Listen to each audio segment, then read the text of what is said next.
أعوذ بالله من الشيطان الرجيم. بسم الله الرحمن الرحيم. Assalamualaikum warahmatullahi wabarakatuh.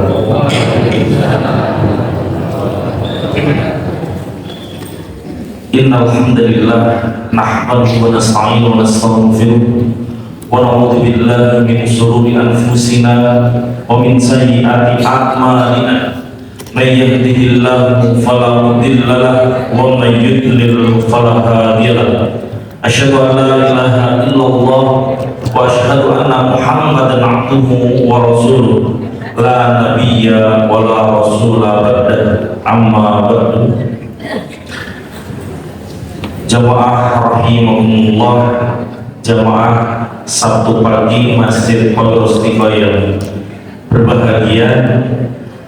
Pertama-tama tentu marilah kita panjatkan puji syukur kita kehadirat Allah Subhanahu wa Ta'ala, yang karena nikmat iman, nikmat Islam, nikmat kesehatan, nikmat kesempatan, dan tentu nikmat maghfirah yang diberikan oleh Allah Ta'ala kepada kita, sehingga alhamdulillah pada pagi yang luar biasa sejuk ini kita dapat bertemu kembali, kita dapat bertatap muka kembali, yang insya Allah juga dalam rangka kebaikan, menambah ilmu, menambah pemahaman tentang hadis dan ayat-ayatnya Allah Ta'ala. Semoga pada pagi hari ini kita semuanya mendapatkan keberkahan, pahala yang tak terhingga dari Allah Ta'ala. Amin, amin, ya rabbal alamin. Tak lupa salawat serta salam marilah kita haturkan kepada junjungan Nabi besar kita Muhammad sallallahu alaihi wasallam. Insyaallah kita semuanya sebagai umat Rasulullah sallallahu alaihi wasallam yang selalu meneladani, mengamalkan apa-apa yang dicontohkan oleh Rasulullah, sehingga kelak kita mendapatkan syafaatnya dan memasuki surganya Allah Ta'ala bersama Rasulullah sallallahu alaihi wasallam. Amin, amin, ya rabbal alamin.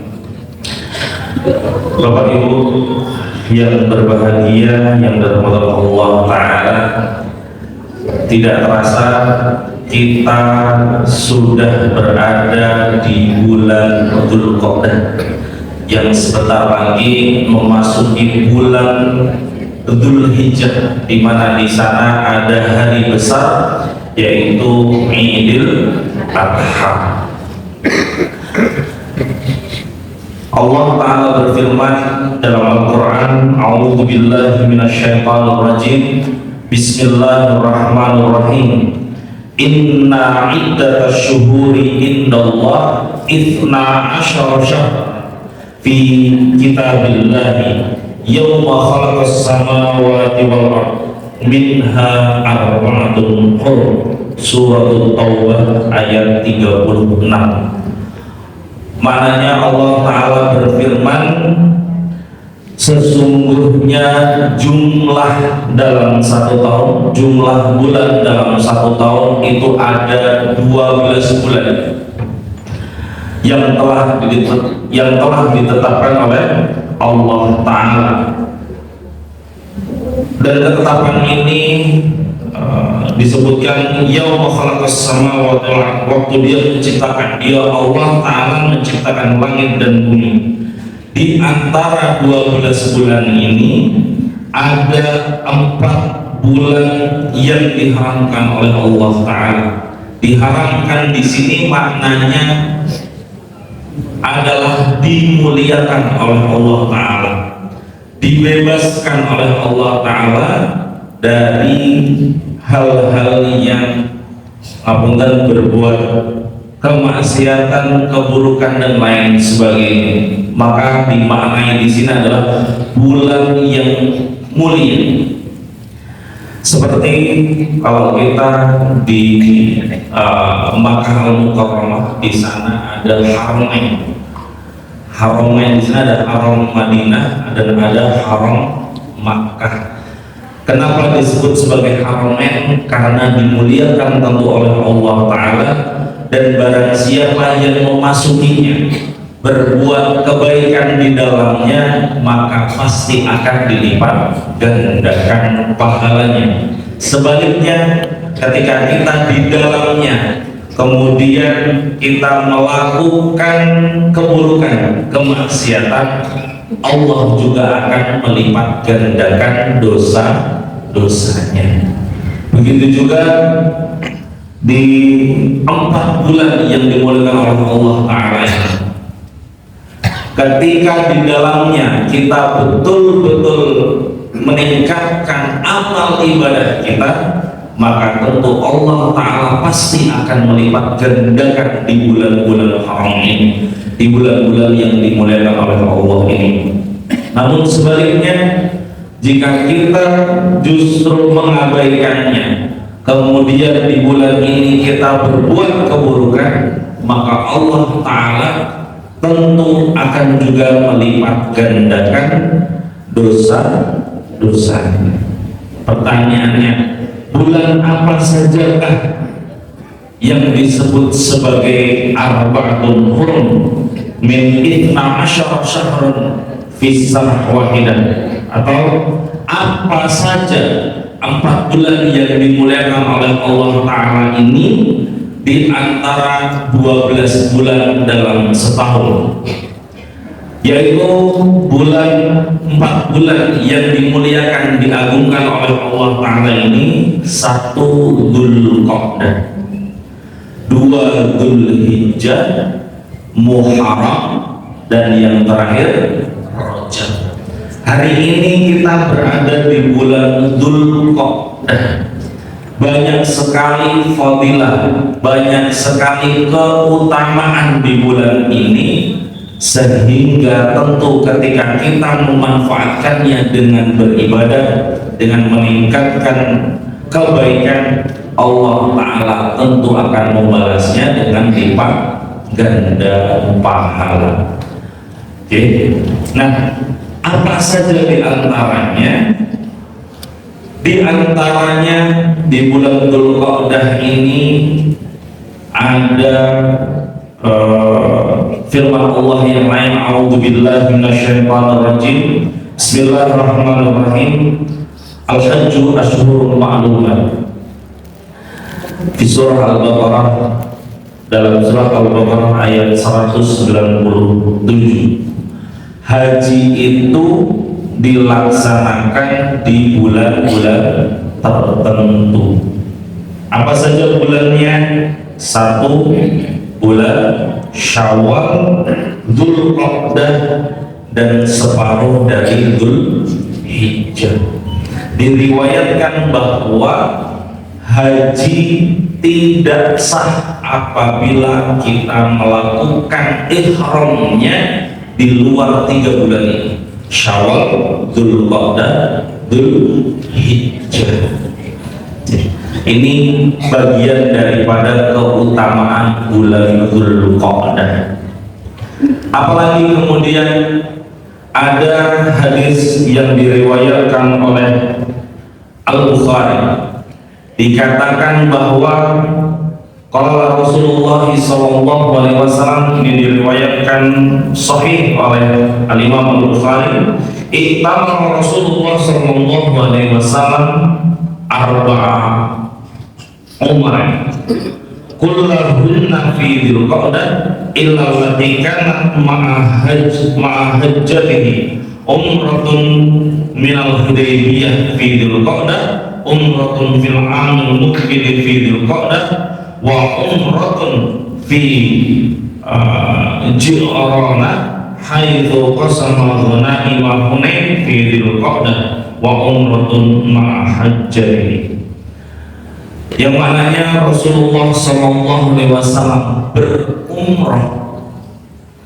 Semuanya Rasulullah itu total melaksanakan ibadah umrah selama hidupnya itu 4 kali, dan keempat-empatnya beliau laksanakan di bulan Dzulqa'dah, kecuali umrah yang dilaksanakan bersama hajinya. Tentu kalau haji, ya, harinya sudah ditentukan, yaitu di bulan Dzulhijjah. Tapi pengambilan ihramnya atau miqatnya boleh dilakukan di bulan Syawal atau di bulan Dzulqa'dah kalau kuat. Seperti itu. Jadi, ini adalah beberapa keutamaan fadilah di bulan Dzulqa'dah, sehingga tentu menjadi hal yang perlu kita ketahui, hal yang perlu untuk kita pahami agar menjadi motivasi kita di bulan ini dan di bulan depan Dzulhijjah untuk terus meningkatkan amal dan takwa kita, karena janji Allah Ta'ala pasti akan menambah lipat ganda pahala di dalamnya. Bapak Ibu yang dirahmati Allah Ta'ala, yang demikian tadi adalah muqaddimah dari apa yang ingin kami sampaikan pada hari ini. Pada pertemuan yang lalu kita sedikit belajar tentang ciri-ciri ibadur rahman.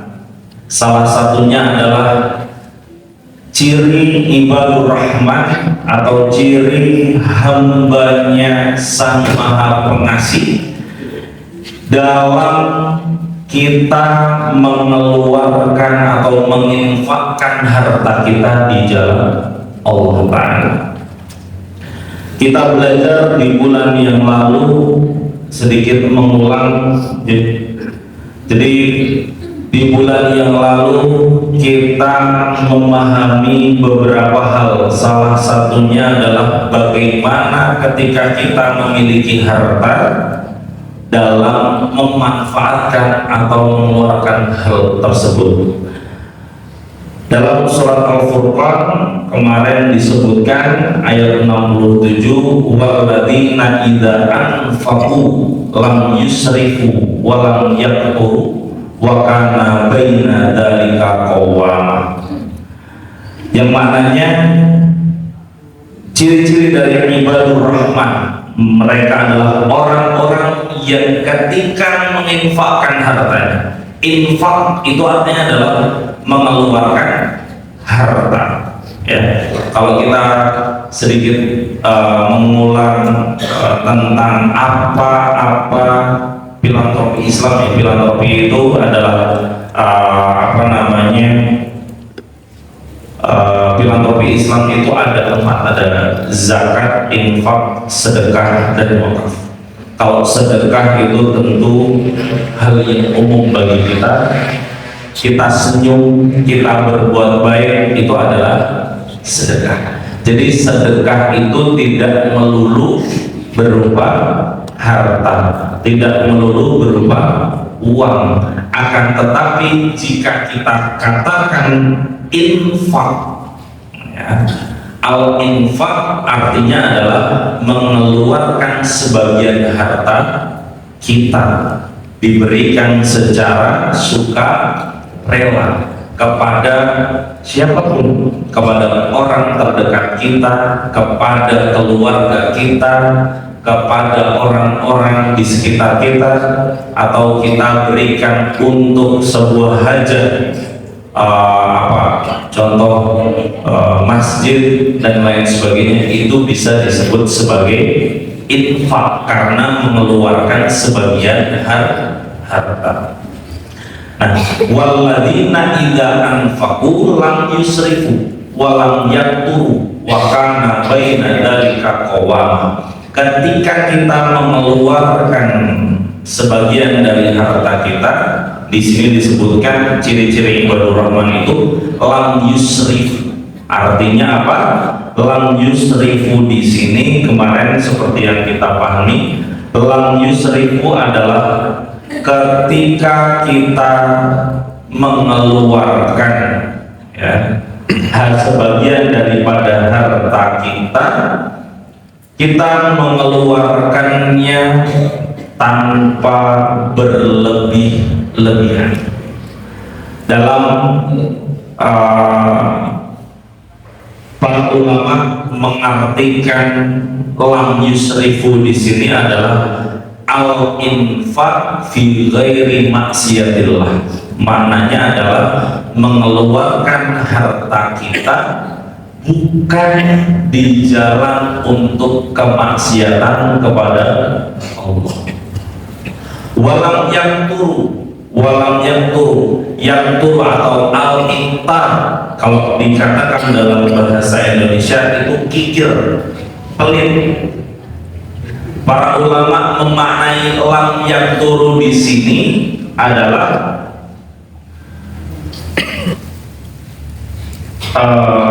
al-man'u fi haqqillahi ta'ala, atau menghindarkan diri kita kepada al-infaq fi haqqillah. Terlalu ngirit itu tidak baik.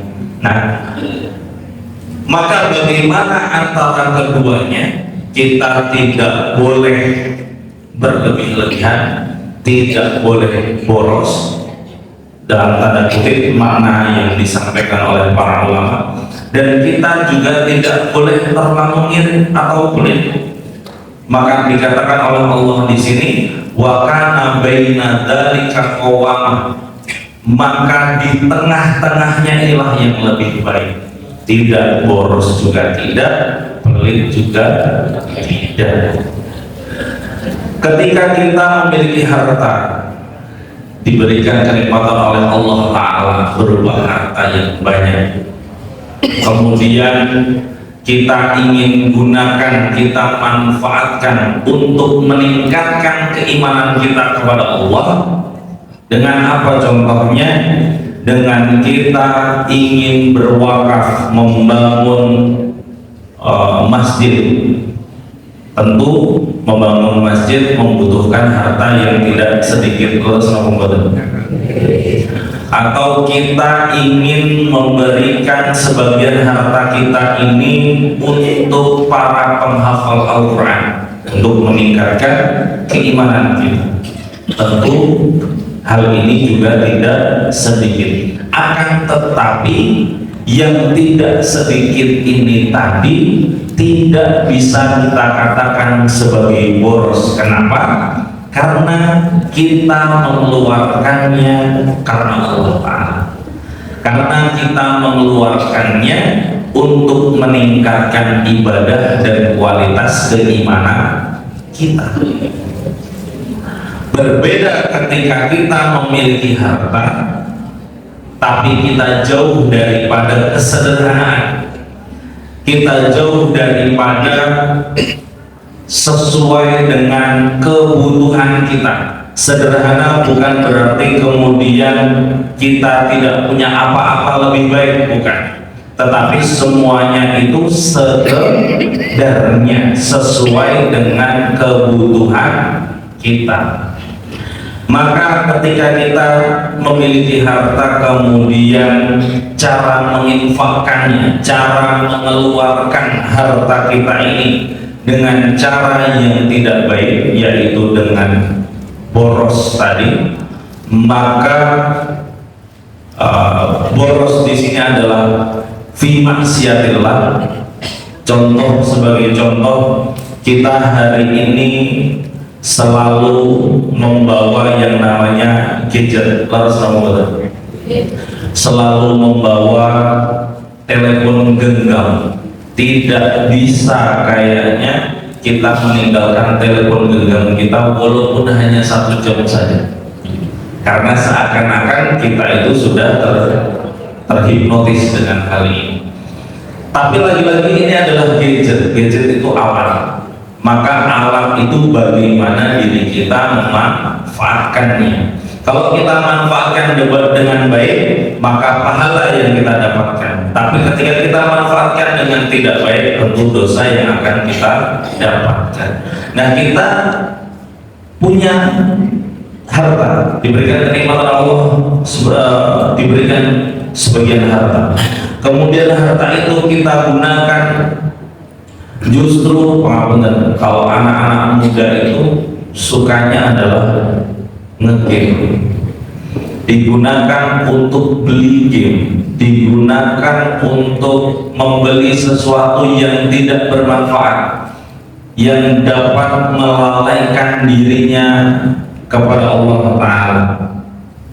Walaupun secara nominal itu tidak banyak, paling cuma berapa sih, 50.000, 100.000, dibandingkan kita membangun masjid, kita menginfakkan harta kita ke pondok pesantren, rumah tahfidz atau dan lain sebagainya yang tentu nominalnya tidak sedikit, ya, tetapi justru al-israf itu pada hal ini yang tidak banyak tadi, yang tidak yang secara nominal hanya sedikit. Inilah luar biasanya dalam Islam. Ternyata banyak sekali hal-hal yang kita mendapatkan hikmah dari ayat ini.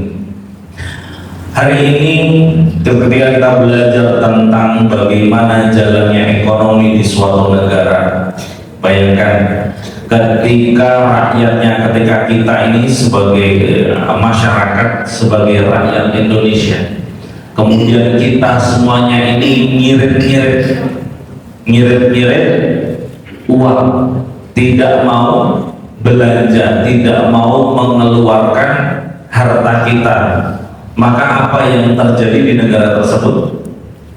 Kira-kira apa yang terjadi? Inflasi besar-besaran itu sudah menjadi sebuah teori. Bahkan ketika dalam satu bulan seluruh masyarakat Indonesia contoh tidak mau mengeluarkan hartanya, cukup disimpan saja semuanya, saya yakin pasti negara Indonesia akan bangkrut.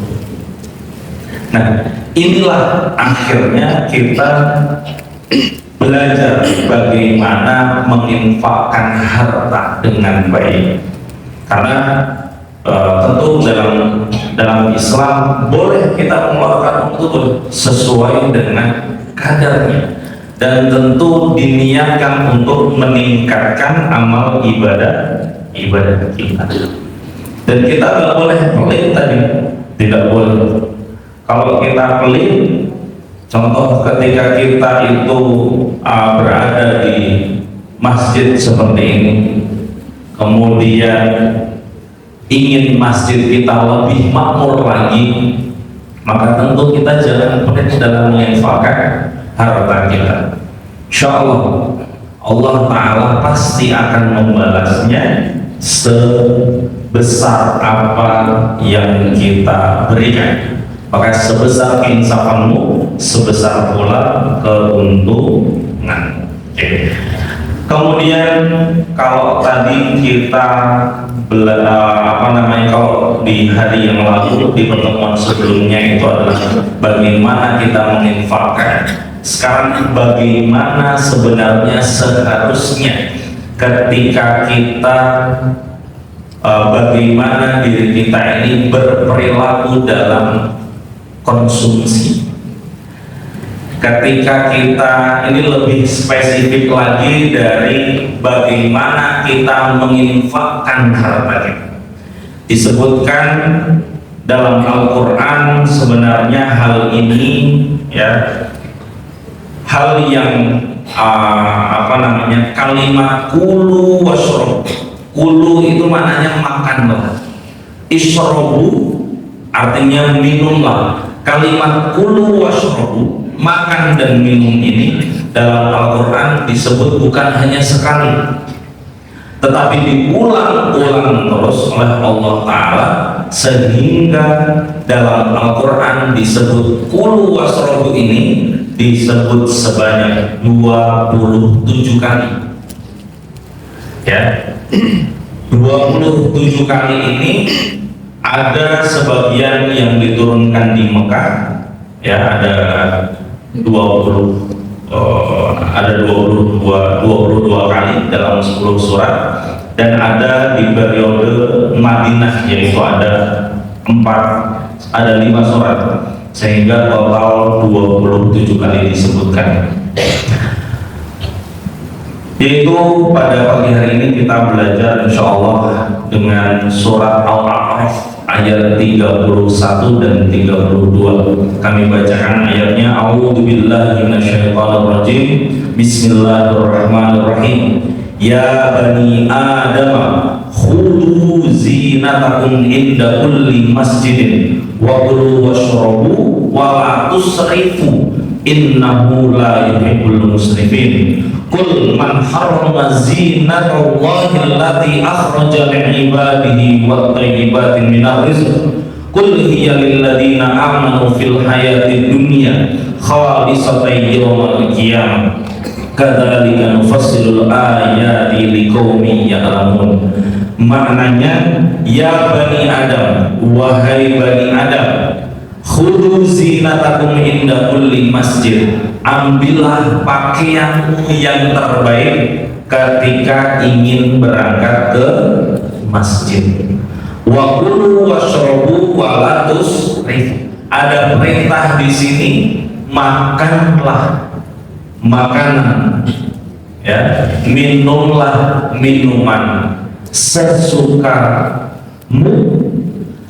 tetapi jangan walatus rifu, jangan kamu berlaku boros. Innallaha atau innahu la yuhibbul musrifin. Sesungguhnya Allah Ta'ala tidak menyukai orang-orang yang berbuat boros. Apa maknanya berbuat boros di sini?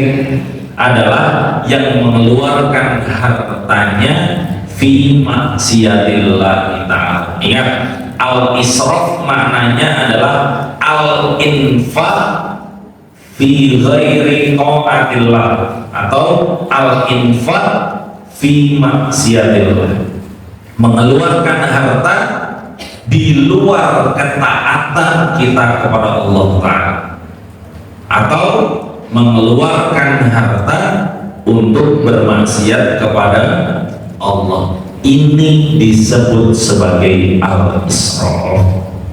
Kemudian, Qul man harrama zinatallahi allati akhraja li'ibadihi wat thayyibatin minar rizq.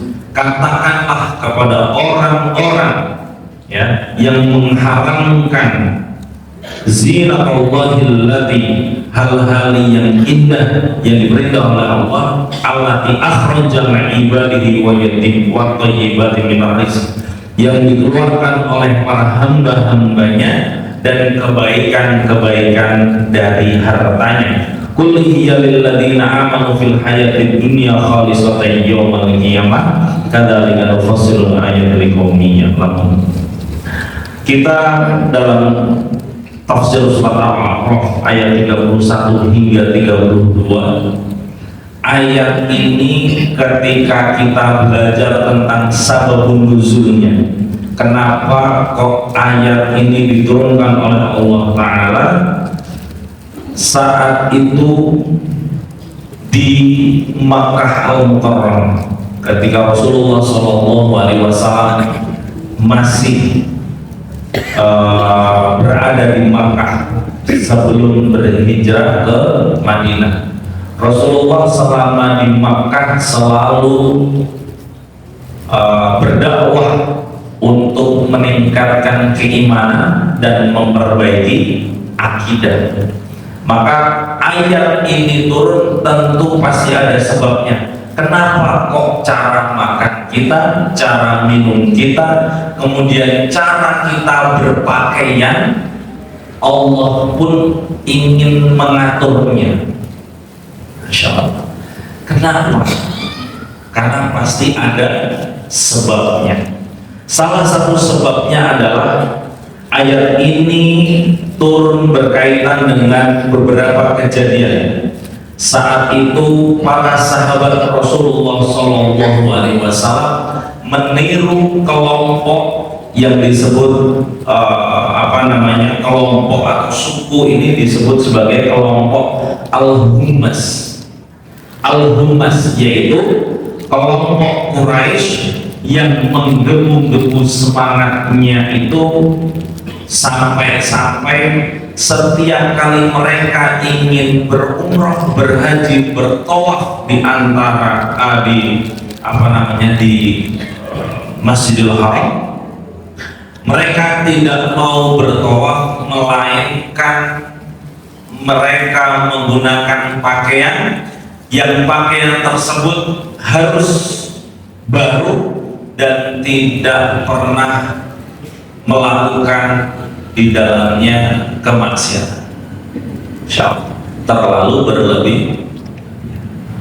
Saya mau tawaf, saya mau melakukan ibadah, maka saya mau baju saya ini harus pakaian yang saya belum pernah melakukan kemaksiatan dengannya, kita tidak pernah melakukan kesalahan dengannya. Maknanya adalah harus selalu baru.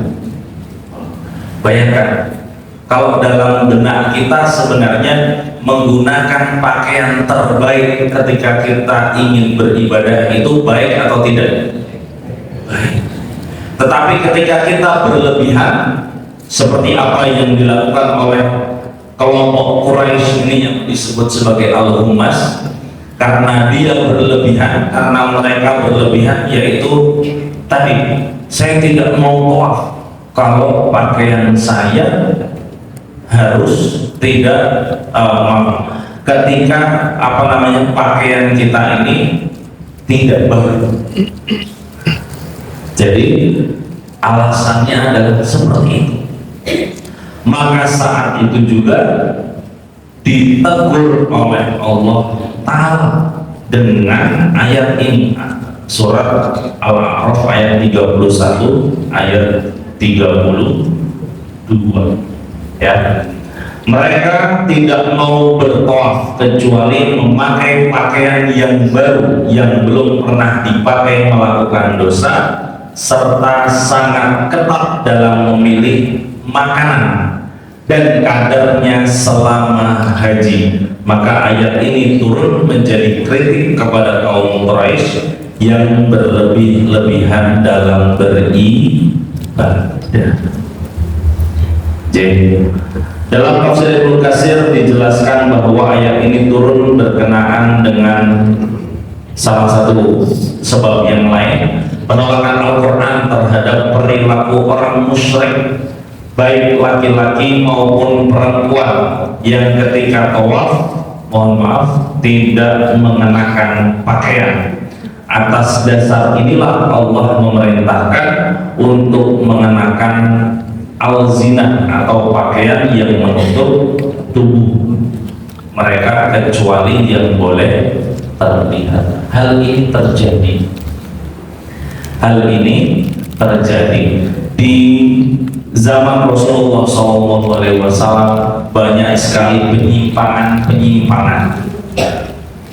Ya, maksudnya di zaman ketika Rasulullah masih awal-awal berdakwah tentang memperbaiki akidah, ya, awal-awal beliau di Mekah, tentu banyak sekali penyimpangan dari ajaran yang diajarkan oleh kakek, yaitu Nabi Ibrahim alaihissalam.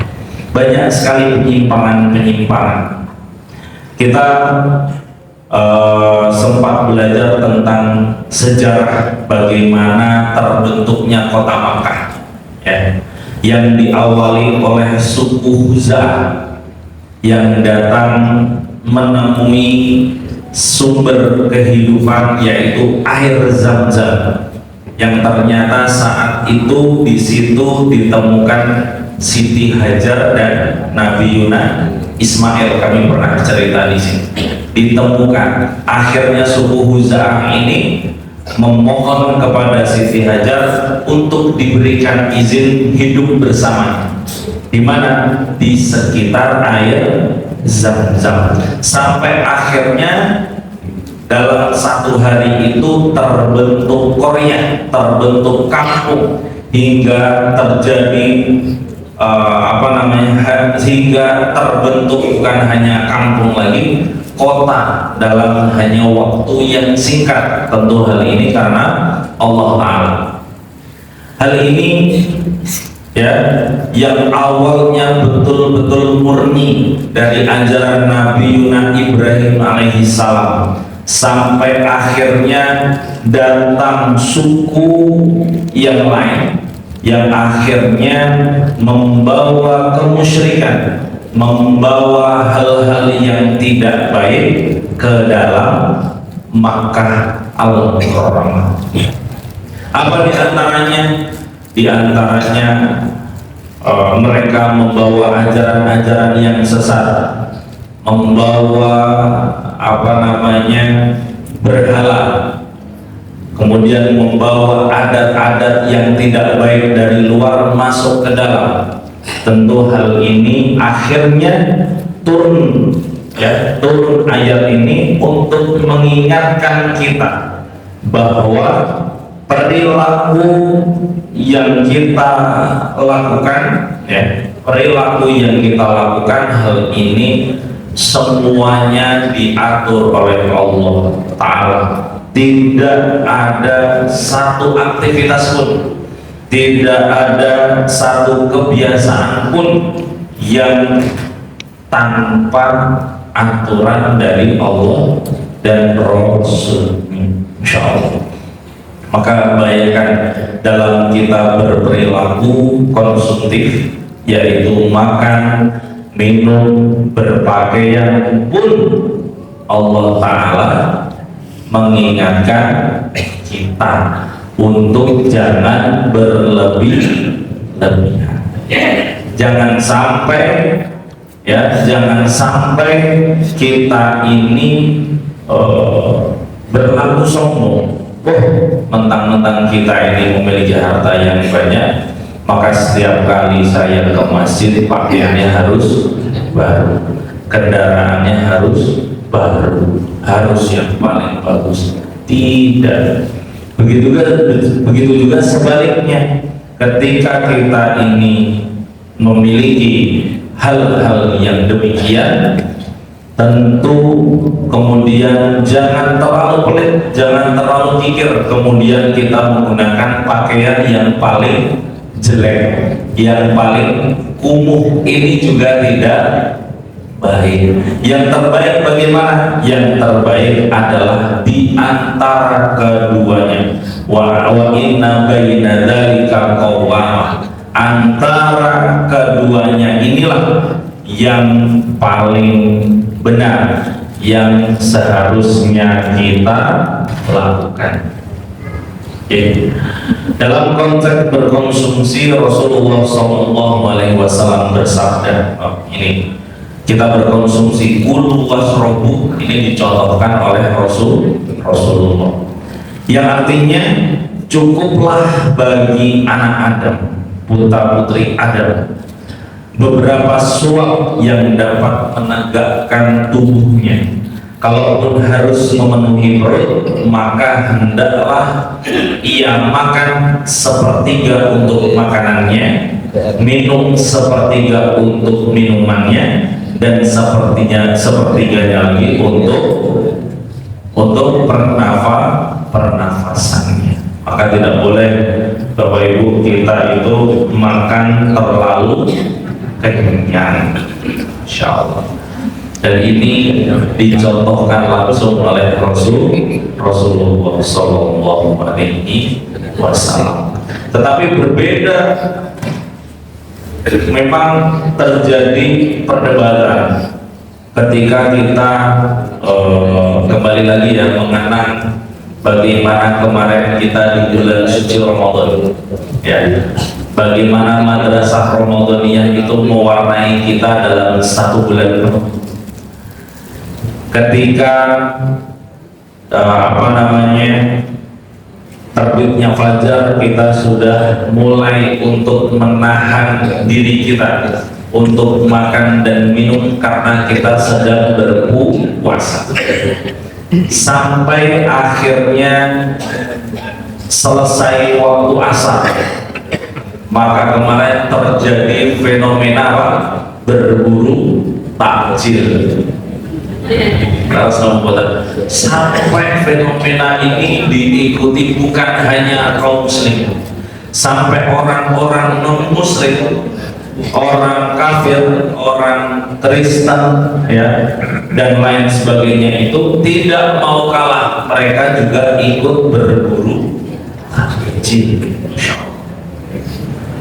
Ada hal positifnya. Positifnya apa? Meningkatkan ekonomi masyarakat, ekonominya hidup di masyarakat kita. Akan tetapi pertanyaannya, apakah Rasulullah SAW mencontohkan hal tersebut? Bahkan Rasulullah SAW dalam berbuka itu cukup dengan beberapa buah kurma, tetapi kita tidak, ya, tetapi kita harus berburu takjil dahulu dengan bermacam-macam bentuk, dengan bermacam-macam makanan kesukaan kita, karena kita sudah menahan hawa nafsu makan dan minum. Maka nanti ketika adzan maghrib saya hajar dengan makanan dan minuman kesukaan saya, Masya Allah. Nah, inilah Bapak Ibu yang dirahmati oleh Allah Ta'ala, semua kembalinya adalah kepada niat, kembalinya kepada hati kita. Dalam berperilaku ini kita harus kembalikan kepada niat kita. Apakah dengan kita makan makanan yang sesuai dengan keinginan kita tersebut menjadikan kita itu malas untuk sholat tarawih, mendekatkan diri kepada Allah, atau justru meningkatkan motivasi ibadah kita? Yang tahu adalah diri kita. Apakah ketika kita mengeluarkan sebagian harta kita ini untuk kebaikan, kulu washrobu, ya, wala tusrifu, Allah Ta'ala berfirman demikian, wala tusrifu ini jangan sampai kita menginfakkan harta yang diberikan oleh Allah tadi, ya, dengan halal, dengan baik kita mendapatkannya, tapi justru kita mengeluarkannya fi maksiatillah atau fi ghairi taatillah ta'ala. Justru harta yang halal tadi, yang baik kita mendapatkannya, malah kita mengeluarkannya di luar perintah atau ketaatan dari Allah. Naudzubillah. Justru kita tidak mendapatkan manfaat, keberkahan dari harta tersebut, malah sebaliknya kita mendapatkan dosa. Naudzubillah. Nah, inilah perbedaan cara berpikir, pola pikir kita sebagai seorang muslim dan orang-orang kafir dalam memaknai kehidupan kita sehari-hari. Bapak Ibu yang dirahmati oleh Allah Ta'ala, hari ini kita melihat fenomena yang luar biasa. Tidak lagi suatu hal kebenaran yang ada dalam Al-Quran dan hadis ini menjadi pedoman kebenaran. Hari ini yang menjadi pedoman kebenaran bahkan tidak lagi sesuai dengan kesehatan rasional cara berpikir kita, tetapi kebenaran hari ini dituntut oleh persepsi yang dibangun. Persepsi itu kan diciptakan terus, isu, ya, fitnah, cemoohan, ya, kalimat-kalimat yang menyudutkan ini dibentuk, diciptakan oleh sebagian kelompok dalam sosial media maupun dalam aktivitas di masyarakat, sehingga akhirnya terjadi fitnah yang luar biasa besar. Tidak lagi kita ini melihat, ya, tidak lagi kita ini melihat dengan jernih, dengan nilai-nilai kebenaran yang kita belajar, apa yang dicontohkan oleh Rasul, dan apa yang dilarang dalam Al-Quran. Tapi justru persepsi-persepsi itu, kata A, kata B, kata C, inilah yang diambil, dibangun sedemikian rupa, akhirnya berujung dianggap sebagai nilai kebenaran. Ini kacau sekali. Nah, inilah sebenarnya perbedaan antara kita dan orang kafir. Ya, mereka dalam berperilaku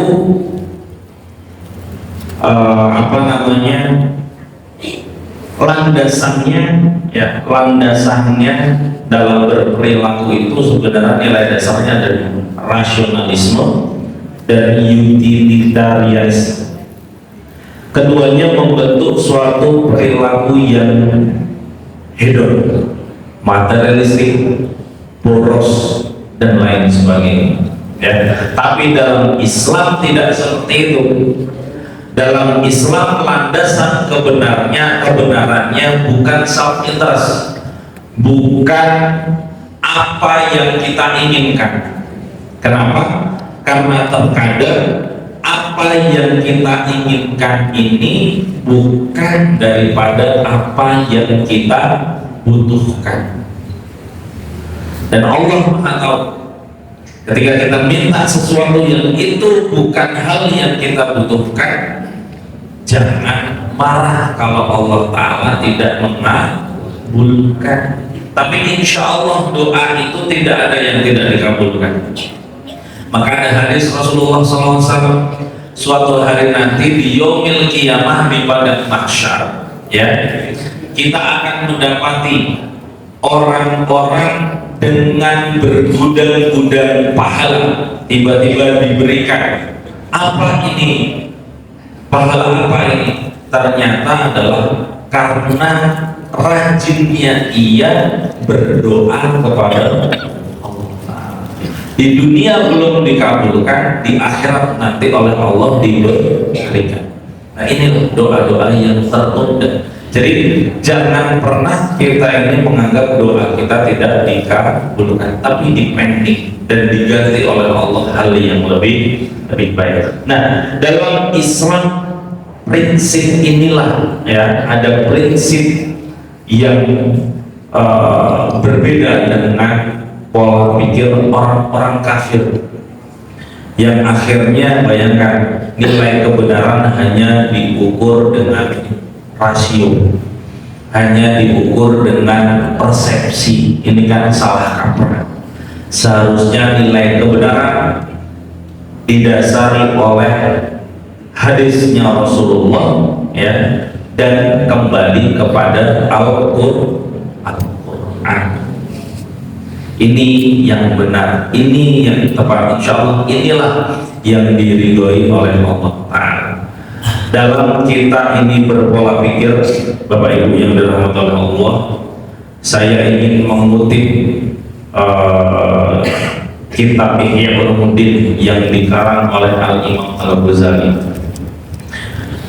Diri kita ini dikendalikan oleh satu hal. Apa itu? Qalbu, hati. Maka Al-Imam Al-Ghazali mengatakan, idza salahatil qalbu salahat kullu, wa idza fasadatil qalbu fasadat kullu. Ketika hati kita ini baik, maka insya Allah seluruh jasad kita, perilaku kita, perkataan kita, perangai kita pasti baik, soleh.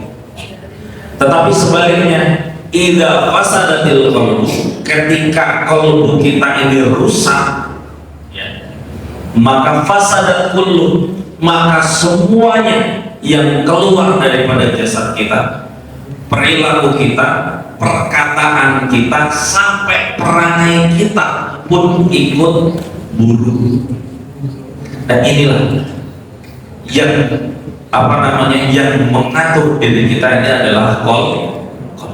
Maka dijaga hati kita, dijaga agar dia tetap sebening kaca. Kalau dia pecah, dapat hati sulit. Jadi Bapak Ibu yang dirahmati Allah Ta'ala, ya, tentu hal ini menjadi hal yang luar biasa, berpola pikir selayaknya kita seorang muslim. Kalau kita membaca buku yang ditulis oleh Kiai Al-Hajj Profesor Dr. Hamid Fahmi Sarkasi, ya, beliau menulis mengkritik bagaimana seorang muslim itu berpola pikir dan berperilaku. Buku tersebut betul-betul mengkritik kita sebagai seorang muslim. Nama bukunya Minhaj. Nanti monggo silahkan kalau ingin mencari bukunya, kalau dijual di di toko-toko buku. Nama bukunya Minhaj. Di sana diawali dalam prolognya saja bagaimana Syekh Muhammad Abduh ketika berkunjung ke barat, ke Perancis saat itu, beliau melihat bagaimana Islam dilaksanakan di negaranya orang kafir. Negaranya betul-betul rapi, bersih, tertata, orang-orang di dalamnya teratur, disiplin. Tetapi justru ketika Syekh Muhammad Abduh datang ke negara yang mayoritas muslim, tidak melihat Islam itu sendiri. Insyaallah. Kenapa bisa terjadi seperti itu? Karena mereka meninggalkan iman. Makanya kami bilang tadi, mengutip dari kalimat Al-Imam Al-Ghazali, ketika hati seorang muslim, seorang mukmin itu baik, maka pasti semuanya baik. Dia tidak suka hal-hal yang buruk. Menjadi evaluasi buat diri kita, kira-kira selama ini apakah sudah baik hati kita? Kalau mau baik hati kita, salah satunya adalah dengan siraman rohani. Makanya dulu itu para dai itu mengatakan acara-acaranya namanya siraman rohani. Apa maksudnya? Yang disiram itu adalah kolbu kita. Di dalam kolbu ini ada ruh, ada nafas. Ruh, ya, selalu menunjukkan kita kepada kebaikan. Tapi sebaliknya, nafsu la'amaratun bisu' selalu mengantarkan kita, menyuruh kita, mengantarkan kita kepada keburukan. Maka ketika kita menyirami ruh kita, ya, ruh kita selalu kita bacakan ayat suci Al-Quran, selalu kita mendengarkan nasihat-nasihat Rasulullah. Apa yang dicontohkan kita teladani, kita membaca, kita pahami, kita amalkan, mendengarkan nasihat-nasihat para kiai, para asatidz, maka insya Allah ruh itu akan berkembang dan menguat sehingga dia mendominasi dalam diri kita. Maka faidah sholahat qulub.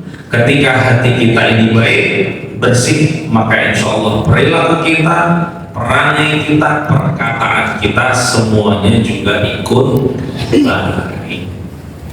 Inilah pola pikir kita. Kenapa selalu saya sebutkan pola pikir seorang muslim, pola pikir seorang mukmin? Karena itu tadi.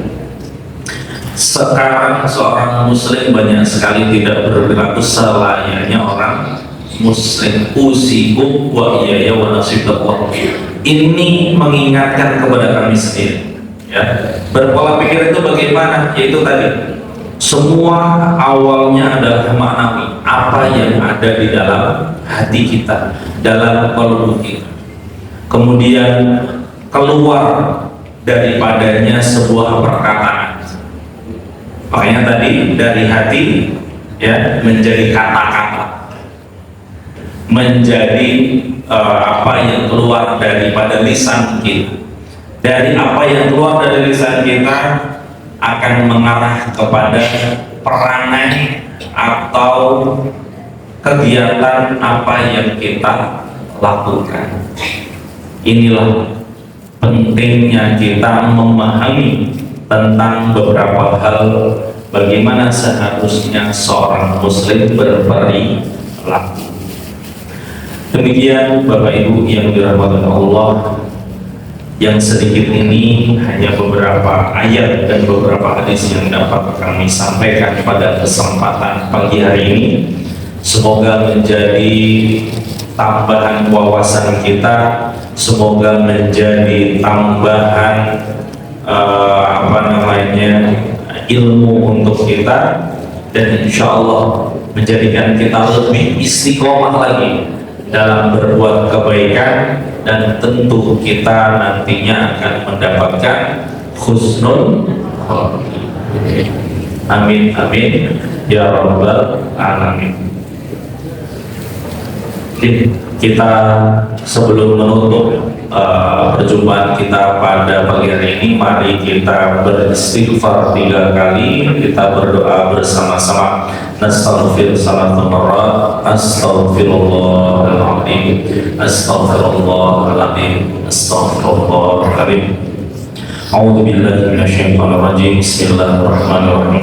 Alhamdulillahirabbil alamin, hamdan na'imman hamdan syakiran hamdan yuwafi ni'amahu wa yukafi mazidah. Ya rabbana lakal hamdu kama yanbaghi li jalali wajhikal karimi wa 'azimi sultanik. Allahumma shalli ala Muhammad wa ala ali Muhammad. Allahumma rabbana taqabbal minna salatana wa siyamana wa ruku'ana wa sujudana wa qu'udana wa tadarru'ana wa takhassu'ana wa ta'abbudana wa taksarna ya Allah ya rabbal alamin.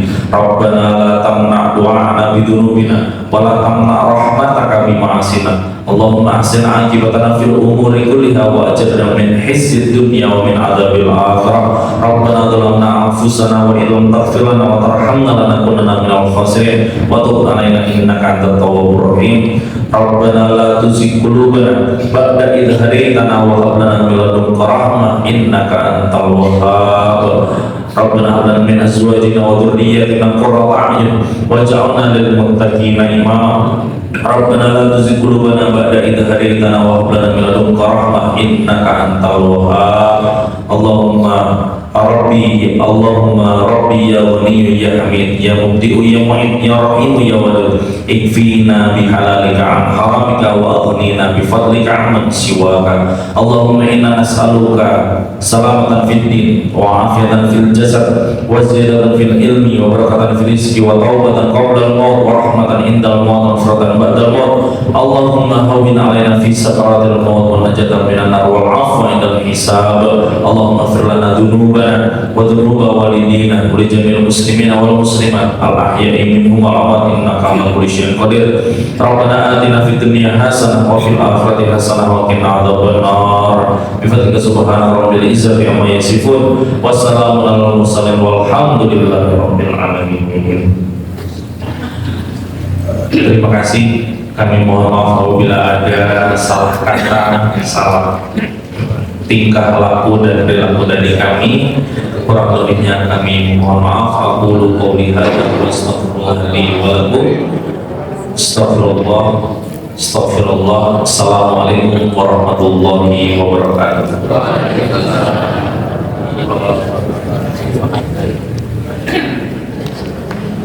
Kada lagi panggul dan status ini disambut barang masa pada ingin jambut itu mungkin saya terdatus nota dosa tambah ilmu tambah nambahi keimanan kita pada Allah Subhanahu wa Ta'ala.